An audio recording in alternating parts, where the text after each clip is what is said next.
Hello and welcome back to the Full of Ourselves podcast, season 4. So today we're going to be exploring, and we have so many threads of this conversation, so it's going to be a super rich one. We're exploring something called the invisible architecture of what it is that we are building. That might be our business, that might be our creative projects or path. It might even be the vision, the bigger sense of this life that we're crafting. Invisible architecture. I mean, it's beautiful. It sounds like a really good movie, actually, doesn't it? I'd go and see as a blockbuster Hollywood film at your local cinema. But instead, this is about everything. I don't know if you've ever seen the typical sense of, you see those images of an iceberg. Sometimes you see those, and at the top, there's like a very small bit of the iceberg that's visible. That's often what people see, whether that's on social media, whether that's how someone perceives you from what you're putting out there, even someone coming to work with you, see you out in public and so on. That kind of persona is often just that tip of the iceberg. And we can have all sorts of ideas about that, judgments, comparisons, questions, and so on. And yet, typically, when we look at that, the body of the iceberg, which is usually huge, is below that surface line of visibility. But it's that which is the trunk and roots of support for all that is showing above that waterline into the world. So we're going to be looking at today, what is this bit underneath that no one gets to see, and yet it is one of the most vital, possibly the most vital aspect of running a business that I don't know how many people really touch upon this. So this is where we're coming in today. Yeah, and I think when we're building a business, we're often thinking about the kind of outer structure, aren't we? Like, what are we producing? What's the productivity expectations? What is the output that we're putting out there? What is urgent? What needs to be done straight away? Those visual things. And I think in some ways quite masculine structures, things that have that kind of feel to them of that external things. But we don't necessarily, and this is what we want to talk about today, is we don't necessarily always think about our capacity. Our nervous system, which I know is something that you and I talk about a lot because you have a lot of expertise in nervous system. Our creativity, and I think the other sides of it is, and this was a big thing for me yesterday, in fact, was, and I think both of us yesterday, in fact, was recovery. Like it's where are we giving ourselves time for those kinds of things, that cyclical energy, and just for being a human. I think it's around that I think if we don't build our invisible architecture, if we don't acknowledge those things that we need, that is where we end up in burnout, and that is where we end up over delivering, and we end up just having to crash because we just can't hold it all.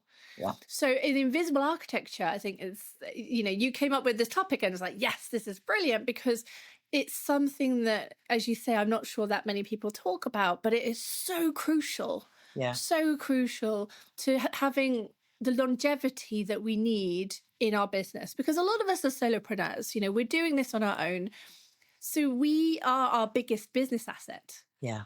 We are, and we need to look after ourselves. So that's what today is all about. So I'm excited for this conversation. Yeah, me too as well. I'm so pleased that you touched upon needs as well, because this is something that is often neglected, negated, overridden, seen almost as something weak. I like how you brought in like a lot of the stuff that you kind of think you might be needing to get your business going feels quite masculine kind of framework that is missing something really, really vital in all of this. And in a way, it's it's always about a sense of balance, I think. Like, I don't think we ever get this and then it's rigid and it's like, that's it, it's done. I think we need to always keep coming back to what's shifted. If you think about the iceberg again, has some of that kind of shifted? Has some of those plates gone? Has it changed shape? Do I need to lean more into this aspect of my invisible architecture for a while? Do I need to add anything to it? Does it need to be changed? It's not really working anymore. So that's really important to have that time.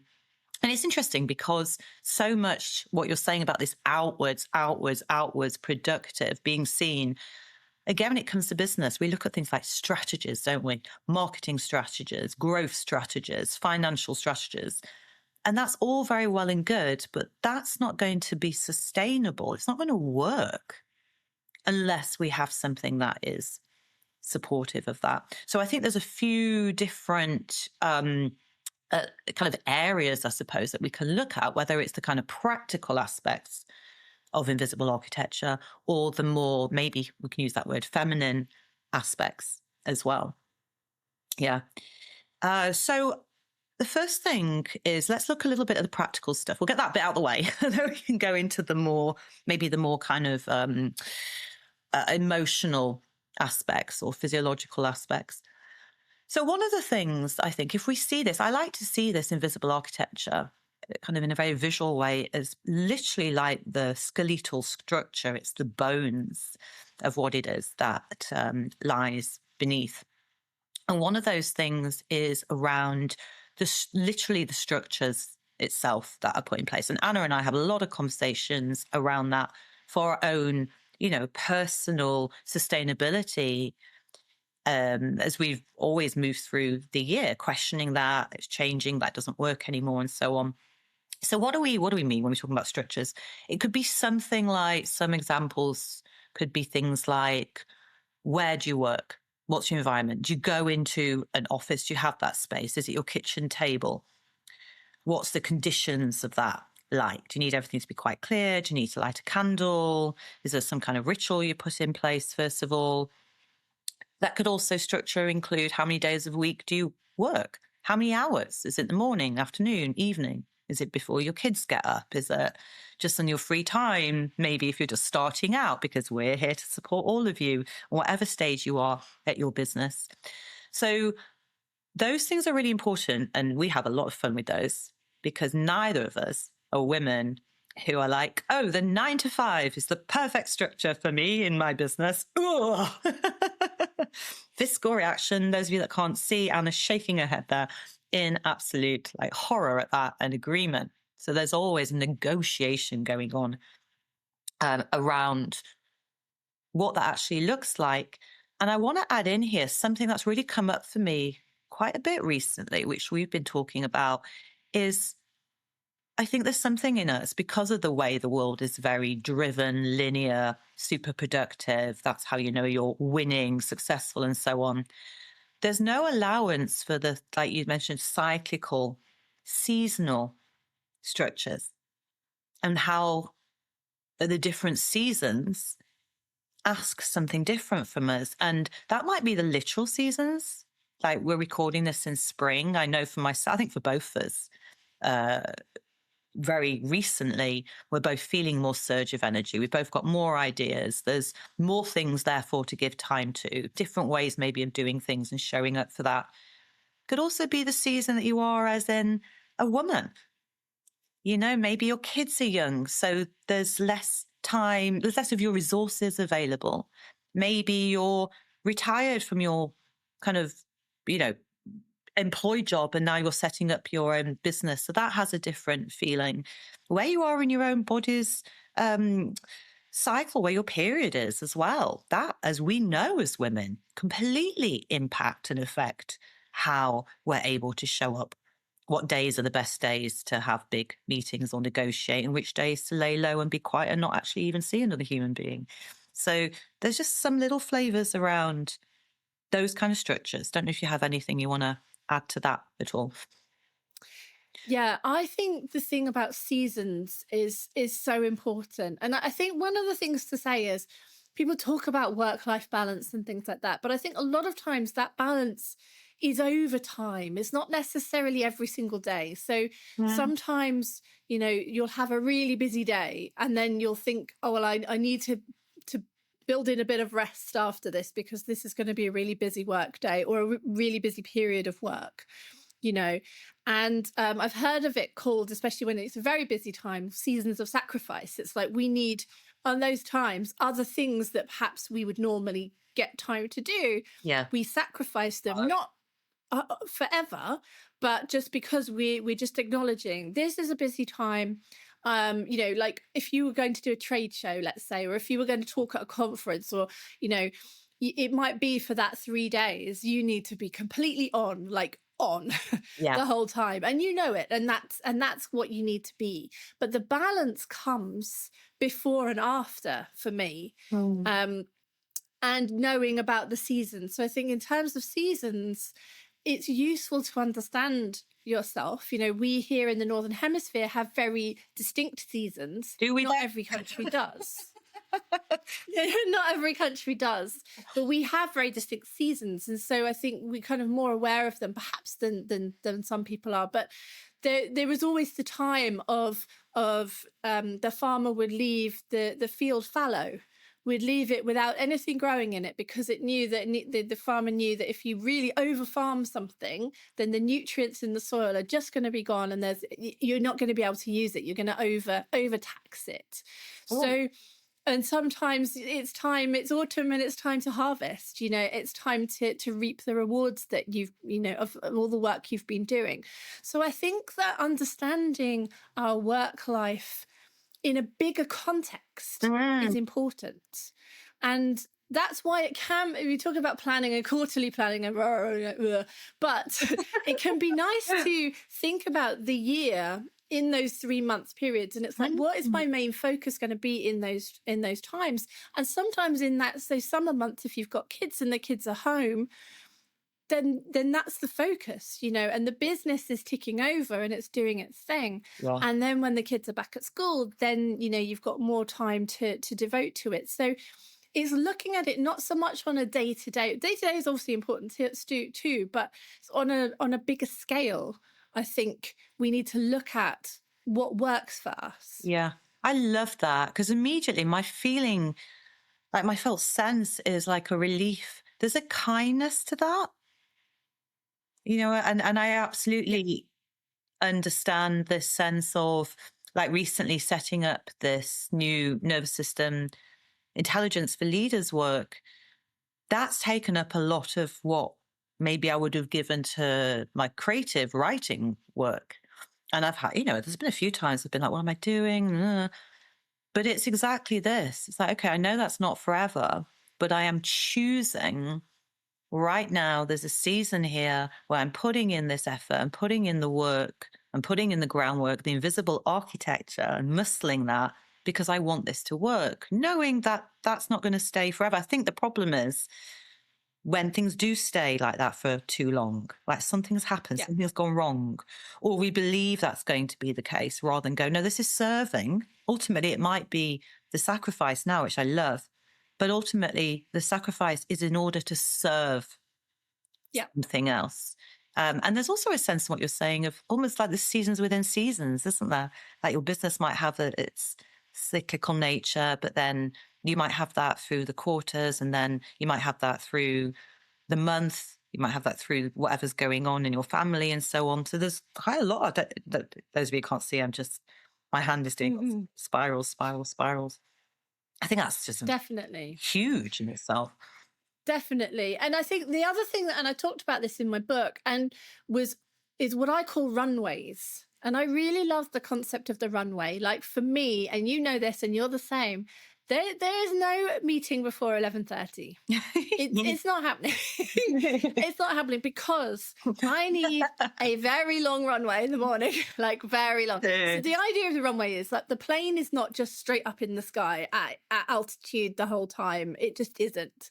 So we need to go a little bit so that the plane goes a little bit slow just to take off.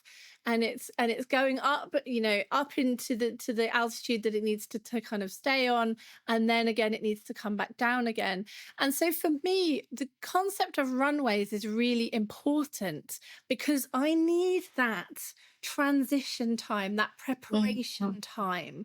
I am no good if I'm running hither and thither and not knowing what I'm doing, and I'm not performing at my best when I do that. Yeah. So I need that prep time. I need transition time in between things. I need a bit of decompression time, and especially when something big has happened. Like we just been shortlisted in the Scottish Podcast Awards, woohoo! And it's a big thing, and it's like a big hit on the body, like and then you need that time to just rest. And my body does it for me when I get into that. And it really, like yesterday, I had quite a big migraine, and I don't get them very much, but I do get them after these big moments, these dopamine hits or whatever it is that's going on. That's kind of, I feel like it's almost like my body going, right, okay, that was great, but now we need to just lie in a dark room for a bit, okay? And that is important. And it's not told. We're never told about those bits. Like, I love that. It's also this is really reminding me of kind of ritual ceremonies and how important you'd have the prep beforehand. Like, say you're doing a vision quest, done vision quests before. It's not just that bit. Or even when I was teaching yoga, I used to say this a lot. It's not just the pose. It's how do you, the bit before you get into the pose, the arriving into that, the before you get ready to, when you're getting ready for the vision quest to begin, there's a lot, like you say, in prep. And if we know that, then we can make sure we have that space. I've spoken before, I think, about, and this is accredited to Ruby Rose Fox's work in muscle music, the weeps, checking, how's my energy levels? Am I eating well beforehand? Am I looking after my sleep?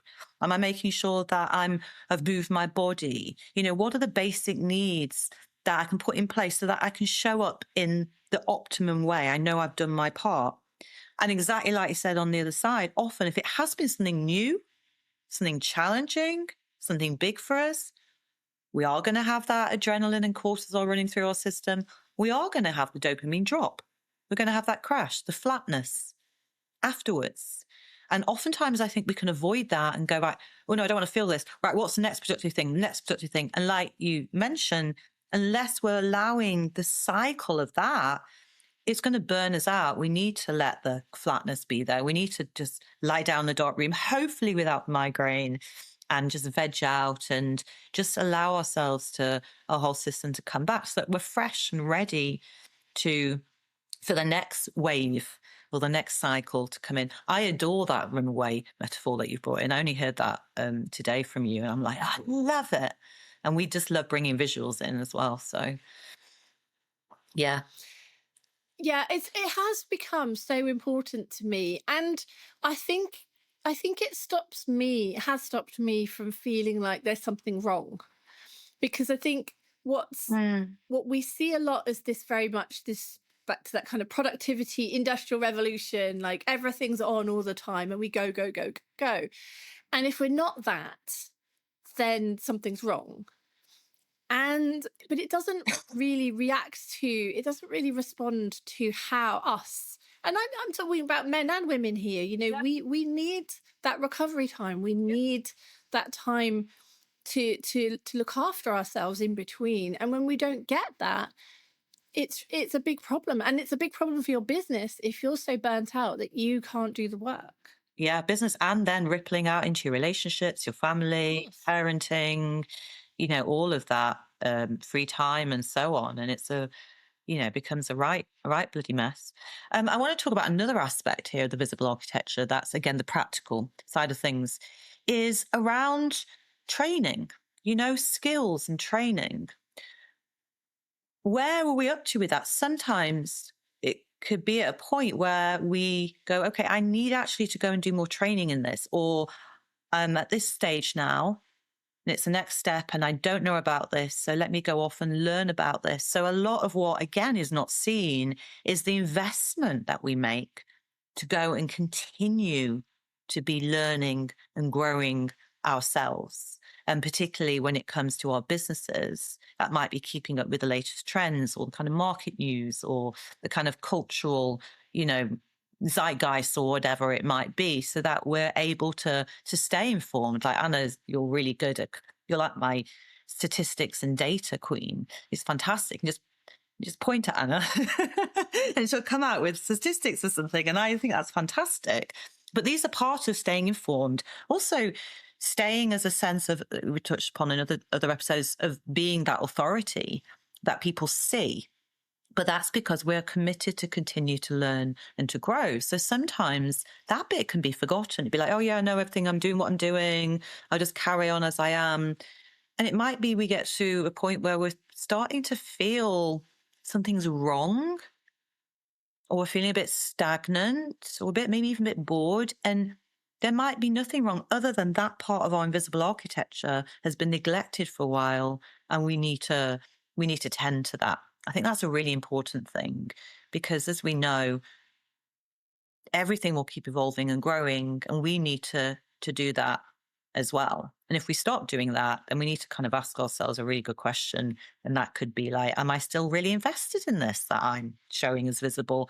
Or is it time to, to try something new? Yes, I think that's such an important one. I've just recently recorded a podcast on 8 reasons to invest in yourself with no guilt. And I think it was a great conversation. And I think what can happen, again, remembering that we are the biggest asset in our business, that investing in ourselves is a very important part of that, of learning and of being. And some of that might well be around understanding. It might not just be business training. Yes, there may be that too, but there might be around things like the nervous system training, Mm. understanding ourselves. It might be the gym membership or going to the spa, or so, it's investing in ourselves in that different way, and seeing that not just as a cost, but actually as something that is really important to do in order to keep going, Yeah. to keep motivated, and to be at the level we need to be to grow the business in the way we want to grow it. Yeah, I think it's this one of these, it seems like a paradox that the more you grow and expand, and we've both been experiencing this year, the more actually that aspect really needs to be forged and given more of our time to, even though the mind can be going, and I certainly don't know about you, but my mind could be like, no, no, no, no, no, I can carry on working with this. No, no, no, I need to get that done. No, no, no, I need to. And actually, no, what I'm needing more now, and actually, we've both decided we're going to start doing this from next week. It's so ridiculous when you think about it, but also it's like, okay, it's necessary. So one day in the week is going to be, I've just called it being day. How hard can that be? Being day. I'm going to leave my phone at home, which is a bit like that, considering it's like an extra limb. I'm going to have no agenda and simply gonna just see what my body wants, what I feel like. I might be doing very little. That might be just wandering out, seeing where I fancy going. No agenda, just simply, yeah, being and listening to the kind of animal of my body, because it's that space that allows ideas to pop up, dreaming things to happen, maybe answers to kind of something we're stuck on. We know this, don't we? That's why people get so many good ideas in the shower. You're not really doing anything, you're in that space. How many people talk about that? And it also is just really allows any stress or anything in the system just to start to be loosened up a little bit, because we're not in that constant thinking kind of conceptual next part of it. So I'm trusting in that ground that's going to be honored is actually going to reap rewards when I come back then the next day in towards my business, to come back with more clarity, with more space available, more, like you said, right at the very beginning, more capacity to see then what happens. Like I say, it does feel a little bit like a paradox. Like, what are you going to take a whole day? It's like, yeah, actually, that feels pretty new. I love that. I think it's gonna. Do you know what's interesting is when we were talking about this, the first thing that came to mind was like, oh, we should do this together, and we should, and this is me, because that's how my head goes. It's like, oh, we should share where we are and do all of this kind of stuff, and I'm all about the reels, and you were like, nope. I'm not taking my phone, I'm not doing this. And I think for some people, a day might be more than they need. It could be a morning, it could be an hour. It's consciously taking that time to go and do something that feels out of the usual. Maybe taking a book to a coffee shop, maybe, whatever it might be to you. We would like to challenge you to do that, and we'd love to hear what you would do as well, because we want ideas. Yeah, absolutely. It's sharing that, isn't it? There's something about it that feels, for me, being receptive and available to life, rather than super focused in on the next thing and the next action step and this to do and all those, going back to what we're talking about, the linear kind of aspect. There's something about those, the being time is kind of this curiosity to just show up to life and just see, who knows, how many times those weird things happen when we go, God, this is such a strange, spontaneous thing happened. I bumped into this person, or I don't know why I decided to turn left and ended up in this really beautiful like space. Or yeah, those things happen because we happen to be available to life to find us. It's always there, life going, it's handing out its flyers of opportunities. Like when you're a student. But if we're not there, we're not gonna see that. And this all feels part of the magic of the invisible architecture place. Yeah, definitely. And I think the other side of it is that there's a cost to this thing that I think really is very recent, because we're a little bit older than some people here, and that's the cost of being constantly accessible. I think particularly in business, in the past, you'd go to the office and you'd be there for whatever time you needed to be there, and you'd have your landline phone there. If somebody needed to phone you, they would phone you, or they'd have an appointment or whatever, and then you could go home. You could go home. And I remember the first time I was in a job and they gave me a BlackBerry. Do you remember those? I remember. I didn't have a BlackBerry, but I remember. No, I would never have had one if it hadn't been a work thing. But they gave us a BlackBerry and we were like, oh, this is exciting. This is new tech. And it's like, no, it's just to keep in touch with you outside of work time. It was that. And I think there's something about, I think in general in business, it's about, it's very 24/7. It's a global marketplace. Somebody from a different country could be contacting you at a different kind of time. Yeah. So we need to be reachable and responsive and available and emotionally accessible as well. Hearing you say that. But actually, the invisible architecture is about, it could be about a being day where we're not, that's it, we're not. But it also equally needs to be about the daily boundaries of like, I work between these times and I'll respond between these times. I saw a really interesting email signature, which I loved, which basically said, I work on my own cycles, and I, and was particularly just saying like, I will respond when it feels right for me to respond. Like, but setting that it was said in a better way, but like setting it out as an expectation of, we need those boundaries. We need a little bit of slowness and offline time. Yeah. And that's it. It's offline. As the business person, we get to choose that and we get to communicate that, because I think if we can communicate, if you have a client that you're working with, then, you could talk about your office hours or whatever. But it's not just we need to communicate it. We need to take that time. 100%. I mean, there's so much just in this, what you've just said, isn't there? That could be a few different episodes. There's the whole psychological aspect. If you're noticing a reaction to what Anna's just said around, oh no, what if I miss that important and they need to get home? What's going on?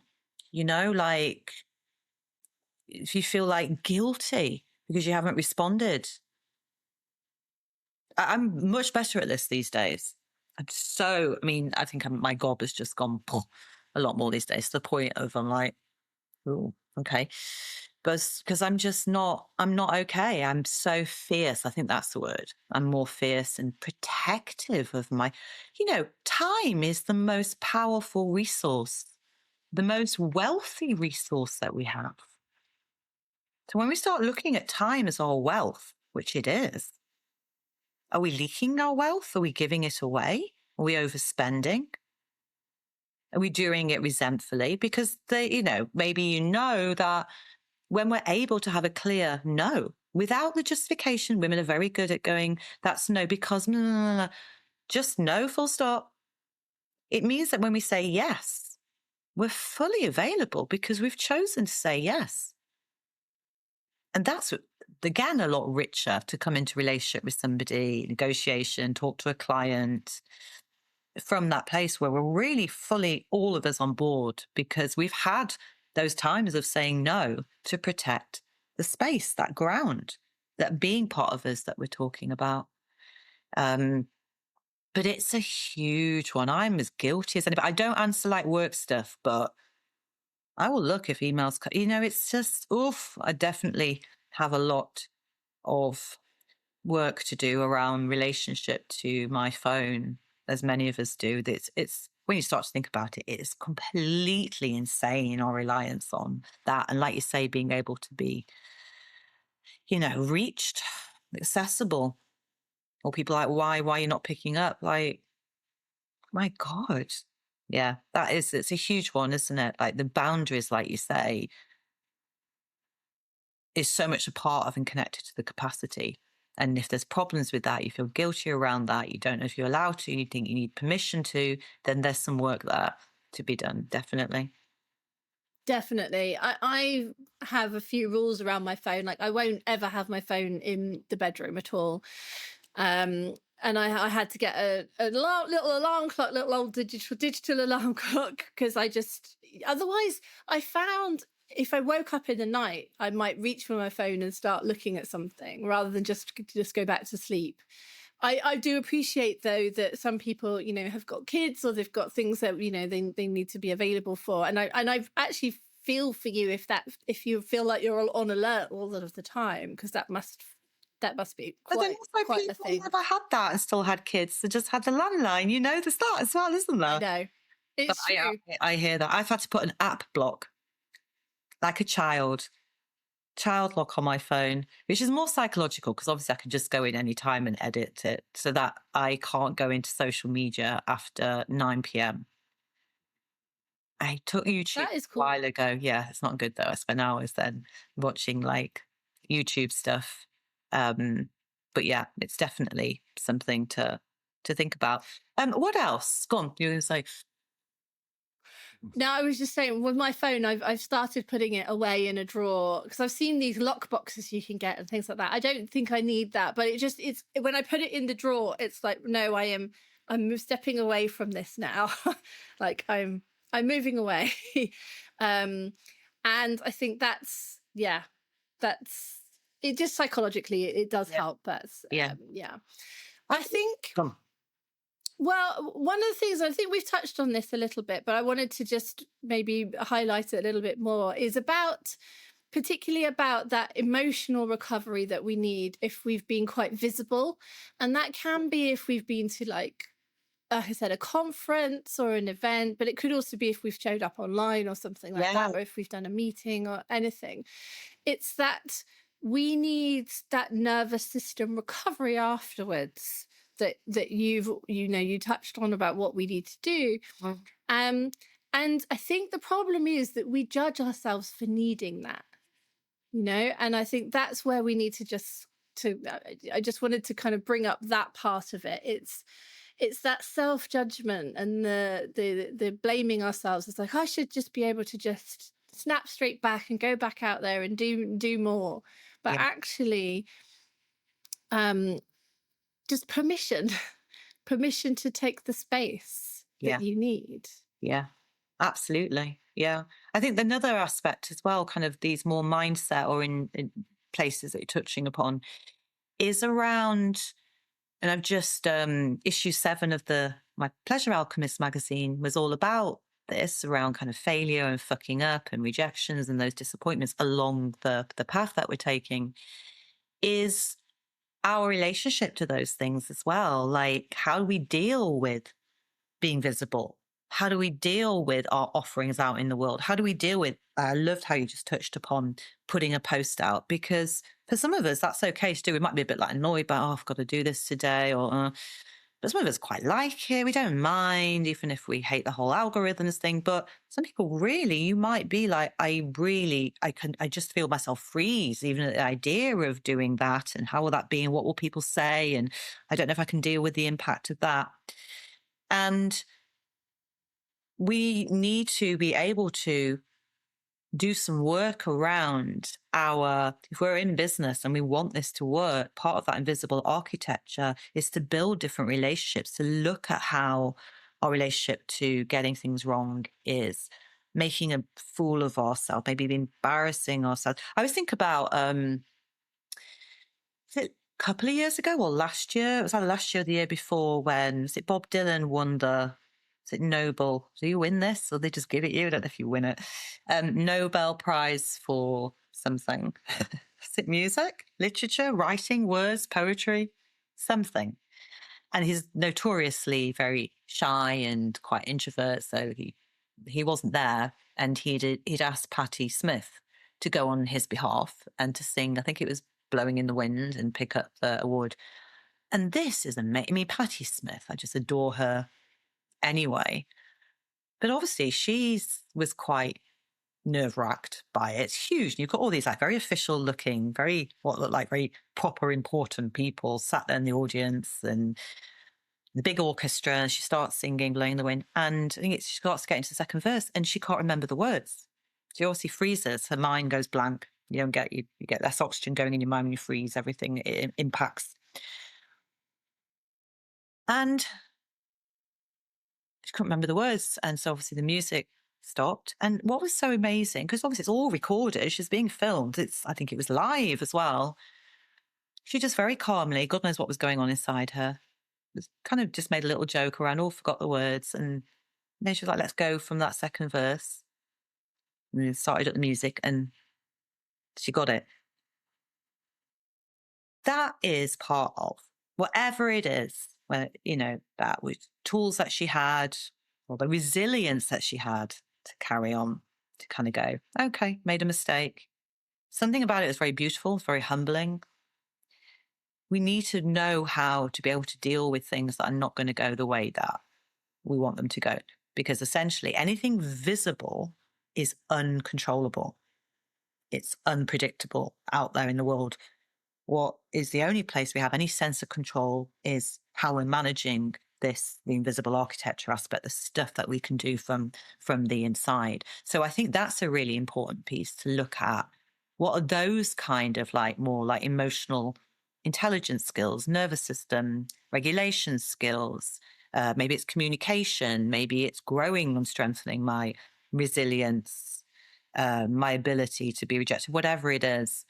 They're a massive, massive part of this whole thing as well. Otherwise, we're just gonna mess us up completely.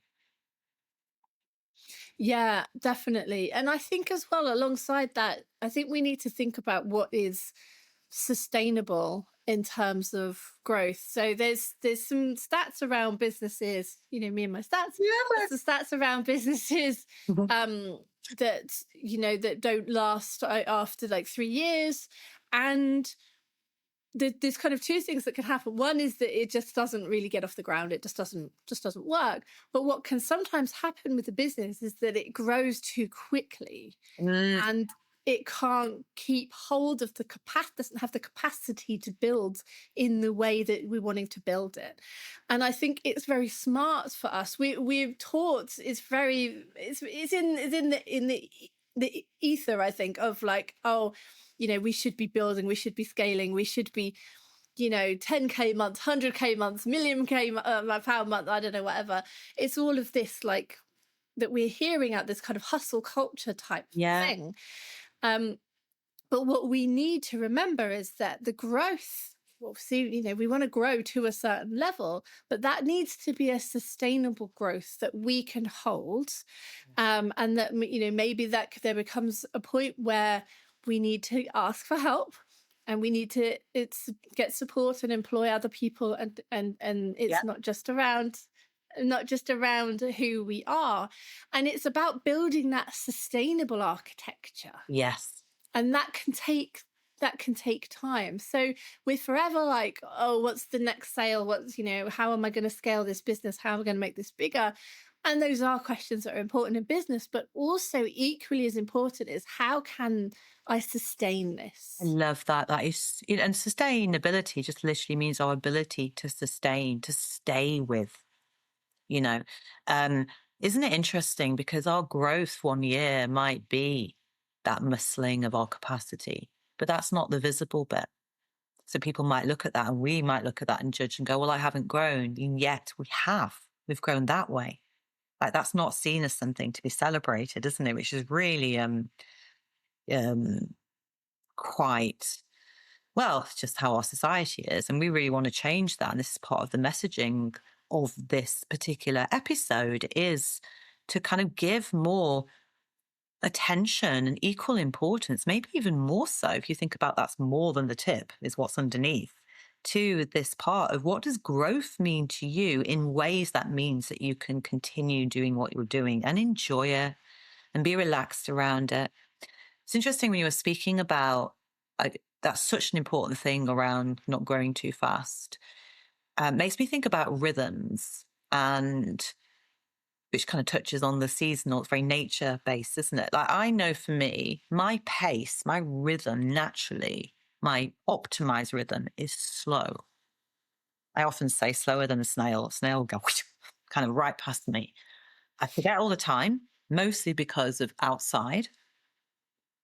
But then when I remember and go slow, that might mean for me, my kind of structure, going right back to that, is very little. The little goals I set are very small, but there's still momentum. I know I'm moving, I'm growing, but it's in a way that works my own rhythm and pace.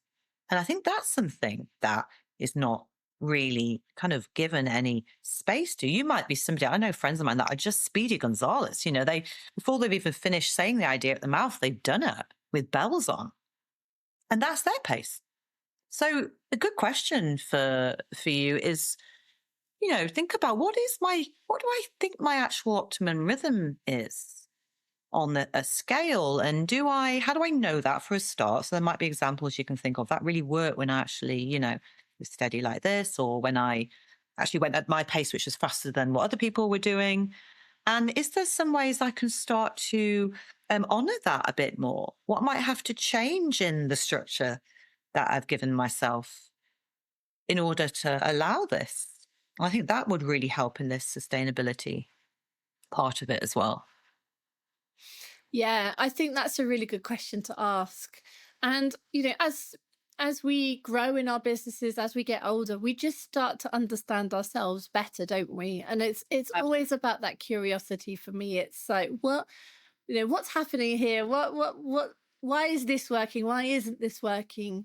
Yeah. And it's not about judging ourselves or saying we're doing something wrong, but it is about just trial and error. It's about what here is working, and what can I try? And what shall I just ditch? It's time to go because this isn't working for me. It's very light, And it's being very light, I think, with yes, everything, isn't it? Like, I often say, take what we're doing seriously, but don't take ourselves seriously.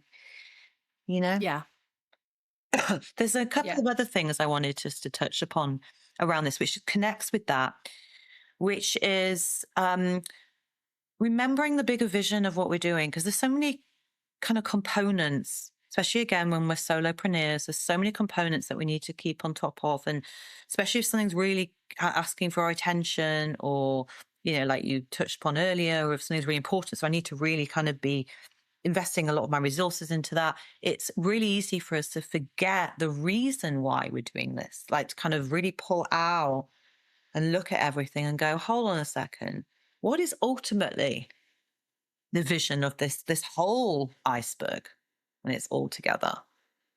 And am I still aligned with that, or have I gone off somewhere? Do I need to bring myself back? Is that vision still alive in me? Because I do think, we know we're okay if something feels alive in us. Okay, it's got energy, it's got a yes in our whole system.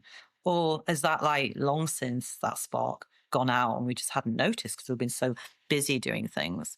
So coming back to reminding ourselves of what is our vision, getting someone to ask you, it's something that Anna and I often do that with each other, is just come back to, so how, what's your vision now with everything? What's the why of doing this? That can really help to remind you why you want this to grow. And alongside that comes values, because they're almost like the kind of lodestones that go right underneath the whole structure. What are the values that I'm actually planting to grow this vision? And it might be a while.